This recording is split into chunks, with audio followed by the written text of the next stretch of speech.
Selamat tahun baru. Selamat tahun 2021. Finally we can through it. So, pasti kita masuk di tahun ini dengan goals yang baru, cita-cita yang baru, dan pasti dengan harapan bahwa tahun ini bisa jadi tahun yang lebih baik dari tahun 2020. Apa kabar kalian semua? Senang ketemu kalian lagi. Buat kalian yang baru pertama kali nonton channel aku, hi, nice to meet you. My name is Devi, dan aku suka buat video tentang hidup minimalis, tentang budgeting, dan lainnya. Di hari ini, di tahun yang baru ini, aku mau sharing tentang habits. Karena tahun baru dong, biasanya kita punya resolusi dan masih semangat yang berapi-api. Jadi ini adalah saat yang tepat untuk berbagi habits atau kebiasaan yang bisa kita lakukan di awal tahun 2021 ini. Let's get started.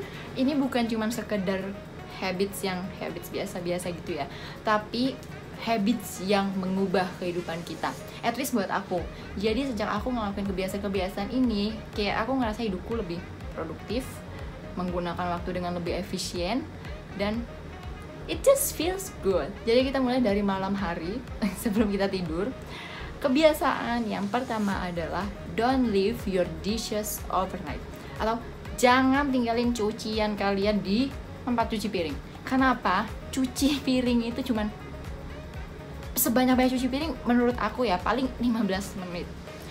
Dan efek yang bisa diberikan dari dapur yang bersih, tempat cucian piring udah bersih, kita nggak lihat piring kotor pagi hari, efek yang ditimbulkan dari situ tuh lebih besar daripada effort cuman nyuci piring. Jadi cuci piring kalian sebelum tidur. Intinya jangan tinggalin piring-piring kotor di meja makan, di tempat cuci piring. Karena pagi-pagi tuh apa ya, bangun lihat kotor tuh udah nurunin mood. Sedangkan kalau kita lihat dapur kita bersih, meja makan kita bersih, moodnya tuh senang aja gitu. Masuk ke pagi hari, yang pertama kita lakukan adalah make your bed. Beresin kasur kalian. Buat kalian yang masih single, please, itu cuman kasur kalian sendiri yang pakai. Jangan males untuk beresin kasur kalian.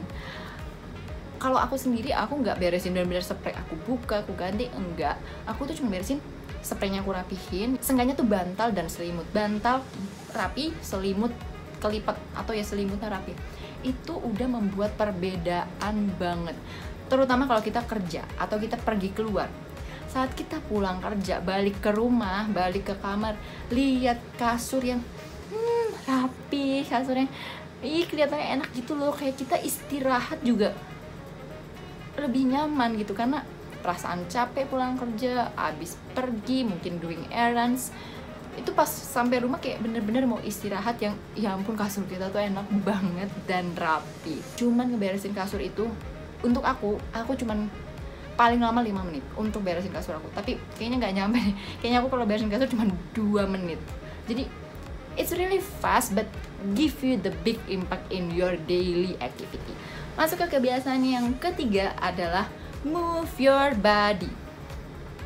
Nggak harus nari-nari, tapi maksudnya gerak. Kalian harus gerak.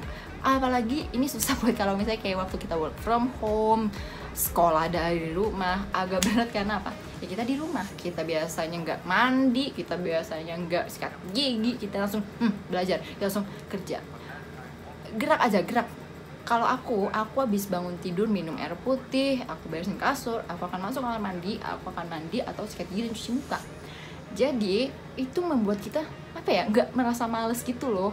Dan untuk aku sih, aku siap-siap pagi hari itu cuman paling sekitar 15 menit paling lama. Tapi itu memberikan kita efek yang beda. Soalnya apa ya, kayak kalau misalnya kita tetap pakai daster, tetap pakai baju tidur untuk melakukan aktivitas kita, semangatnya tuh beda sama kalau kita benar-benar udah siap-siap kayak kita mau pergi keluar. Itu beda banget. Karena waktu itu aku juga sempat kerja dari rumah selama 3 bulan kayaknya. Jadi aku ngerasain bedanya kalau kita siap-siap dan enggak. Selain itu, move your body juga kalian bisa olahraga. Aku bukan orang yang gila olahraga, aku nggak yang suka angkat beban, fitness dan lain-lain. Tapi seenggaknya aku mungkin stretching atau ya jalan kaki lah, itu paling gampang. Jalan kaki, jadi kalau misalnya kalian bawa mobil, kalian parkir, please parkirnya agak jauh dikit supaya kalian ada jalan kaki untuk gerak tubuh kalian. Karena aku yakin kita semua punya resolusi supaya bisa jadi lebih sehat di tahun 2021. Jalan kaki itu adalah hal yang paling mudah, nggak perlu alat apa-apa, bisa dilakuin di mana aja. Kalian muter-muter aja di rumah itu udah jalan kaki. Jadi do it. Kebiasaan yang keempat yang bisa kalian lakukan di tahun 2021 ini adalah journaling. Aku juga belum lama journaling, but I'm starting to, and it feels good. Maksudnya sejak belajar journaling, apa ya, kayak kehidupan kita kayak lebih tertata dan kayak kita tuh nggak bingung gitu loh. Karena biasanya kalau kita nggak punya apa sih, kayak to do list hari ini kita mau ngapain aja, kita akan end up dengan scrolling sosial media, which is itu adalah buang-buang waktu, dan waktu adalah hal yang tidak bisa kita dapatkan kembali. Jadi kita harus gunakan waktu kita sebaik mungkin, sebijaksana mungkin. Dengan journaling ini, satu, kita belajar untuk memprioritaskan pekerjaan kita atau aktivitas kita. Jadi kita bisa lihat bahwa selama ini mungkin kita cuma buang-buang waktu atau ngerjain kerjaan atau aktivitas sehari-hari itu nggak efisien gitu loh.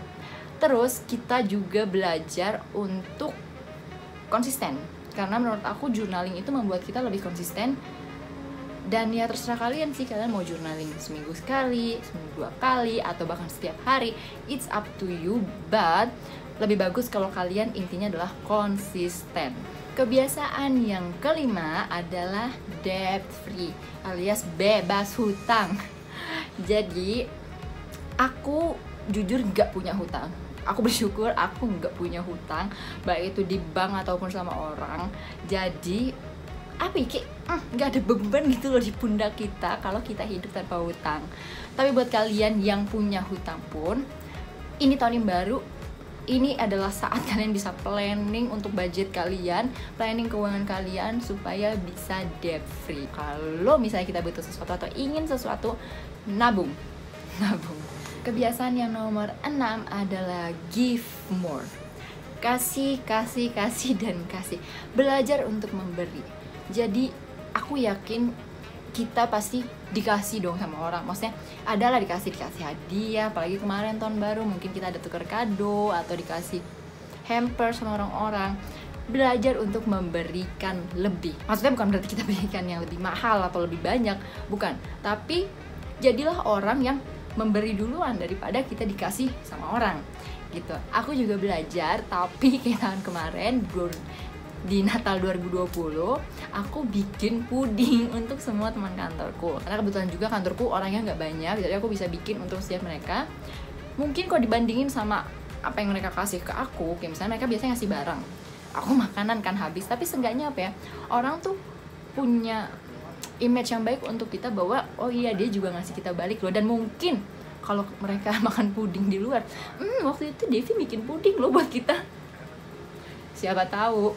But I mean, kasih lebih. Pertama keluarga, yang kedua adalah orang-orang terdekat kita. Jadi aku yakin kita ini adalah orang yang beruntung dibanding dengan orang-orang di luar sana yang mungkin mereka makan susah, gak punya tempat tinggal, ya apa ya, ya susah gitu loh. Kita punya rumah, bisa makan, punya pakaian yang layak, itu adalah berkat. Dan jadilah berkat untuk orang lain karena kita udah diberkati duluan gitu. Next, kebiasaan yang ketujuh adalah leave your phone.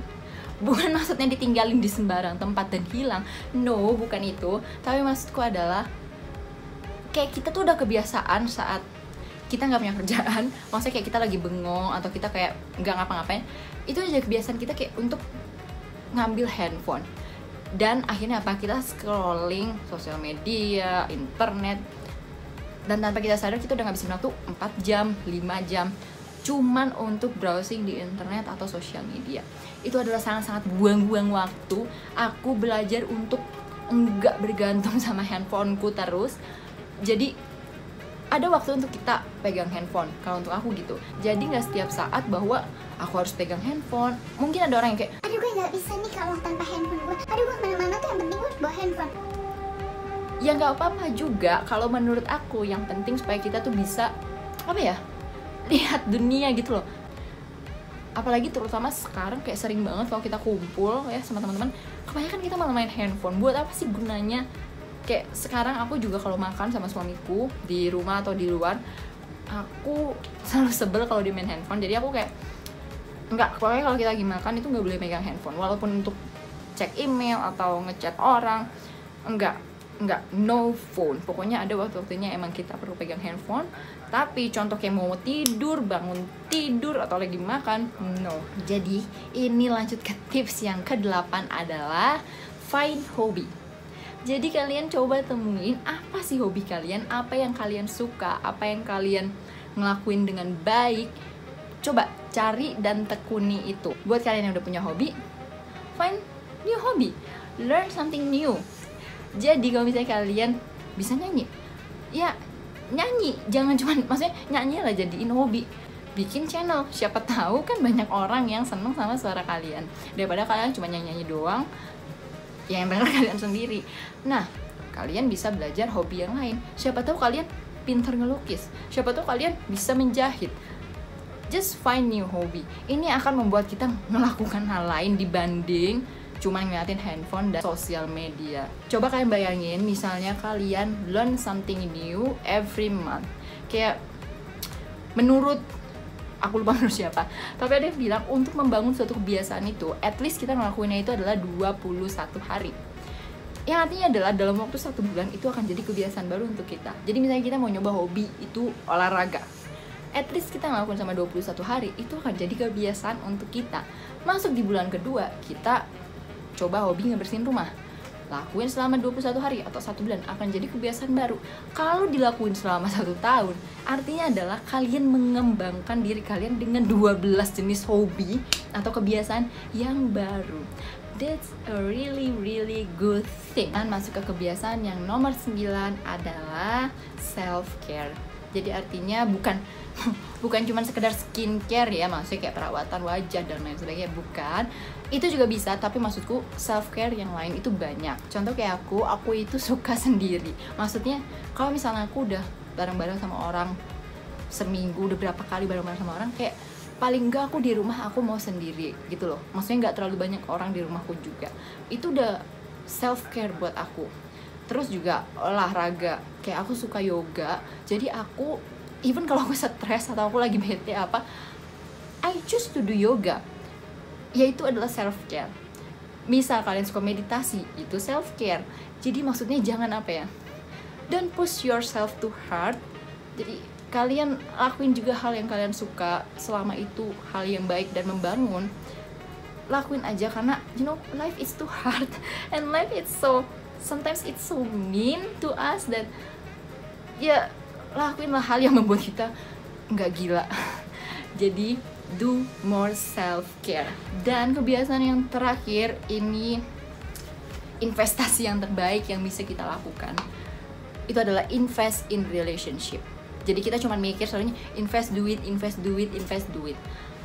Jadi invest in relationship ini bisa membawa kita sebenarnya ke hal yang lebih baik loh, bahkan membawa kita kesuksesan. Pernah nggak sih kalian dengar cerita kayak gara-gara itu orang banyak teman dia sukses, gara-gara itu orang banyak teman dia bisa punya ini, gara-gara itu orang banyak teman dia dapet ini. It happens. Kayak aku sering banget dengan orang cerita, iya ini gue gara-gara gue kenal si ini, iya ini gara-gara si ini. Jadi hubungan yang luas itu membuat kita meluaskan juga kayak jaringan kita gitu loh. Buat kita yang bilangnya adalah introvert, kayak aku pun termasuk introvert. Makanya kayak tadi aku bilang, misalnya aku udah sama orang-orang, aku biasanya butuh waktu untuk sendiri. Tapi jadi introvert bukan berarti kita nggak punya hubungan sama siapa-siapa. At least kalian punya hubungan sama pasangan kalian dong, suami, istri, pacar, keluarga. At least kalian punya hubungan sama orang-orang terdekat. Itu adalah invest in relationship. Jadi bukan aku membatasi kalian untuk berteman ya, enggak. Ini justru bertemanlah sebanyak mungkin. Tapi saran aku adalah selalu pikirkan kualitas. Seperti seorang minimalis, kita lebih mementingkan kualitas barang. Kenapa kita nggak mempertimbangkan kualitas dari hubungan kita dengan orang-orang di sekitar kita? Jadi kita bisa coba lakukan kebiasaan-kebiasaan yang aku sebutin tadi untuk tahun 2021 ini.